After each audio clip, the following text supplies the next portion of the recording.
برای دنیا شده یک برادر بد دیدن و با وجود این بد دیدن با میگوید که ما تو رو نمیبخشم و عملهایی که تو من مثلا انجام دادی من همچون روز قیامت نمیپتون دنیوی ما تو رو نمیبخشم. اعوذ بالله. یعنی دنیا این چیز به نمیارزد.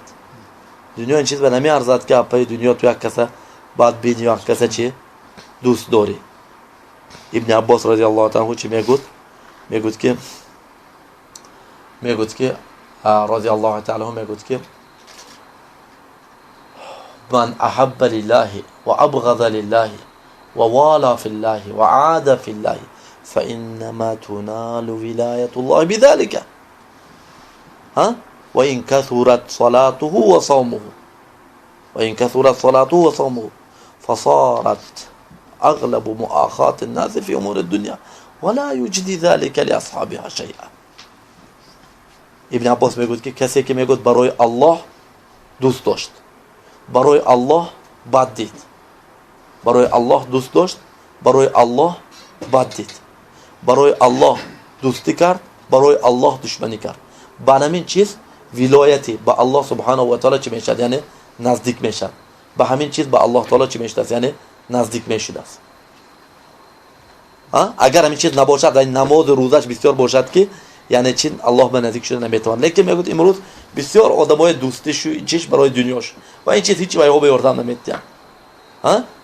برای دنیا آدم مثلا این کار نمیکند. یعنی تعیس عبد الدینار و عبد الدرهم، تعیس عبد الخمیسه و الخمیله، بدبخت شد، هلاک شد بنده دنیا، بنده دینار و درهم.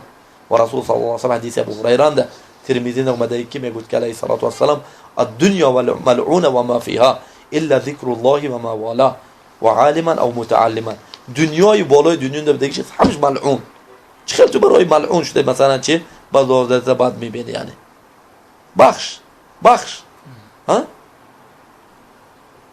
رسول صلی الله علیه و سلم میگوید که من ترک المراء ولو كان محقا بنى الله له في ربض الجنه قصرا. کسی که میگوید یعنی میراء جدال بین دو برادر جدال جنگ برسد، بحث مناظره سپور این من اگر تو یعنی برای الله تعالی شده ترک کنی، گرچه تو حق داشته باشی که الله تعالی برای تو بین جنت به چی میکنند؟ مابین جنت به قصر میپوشد، مابین جنت به چی میپوشد؟ قصر میپوشد. انا آدم جهاد یعنی چیکار میکنیم؟ یعنی بحث.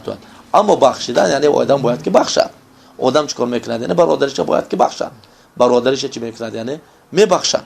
الله تعالی سوره نور چی میگه که وليعفوا وليصفحوا الا يحبون ان يغفر الله لهم الا تحبون يغفر الله لكم.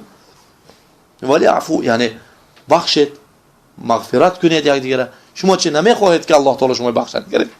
اگر شما برادرتون بخشید الله تعالی شما میبخشد. نه باید که این دنیا بخشد برادرش. کار دنیوی باشد. اگر